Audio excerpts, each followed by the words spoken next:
Ever have problems holding your tiny camcorder steady for handheld shots? Here is a solution. You will need 2 pieces of flat bar, 2 bicycle handle grips, and 2 short lengths of pipe, as well as some threaded rod, nuts and bolts. Step 1. Drill holes in each end of both pieces of flat bar. Step 2.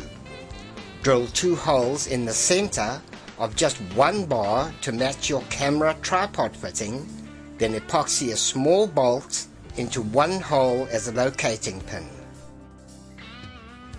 Step 3. Cut up some small pieces of an old broom handle, drill them and then insert them into the ends of each pipe. Step 4.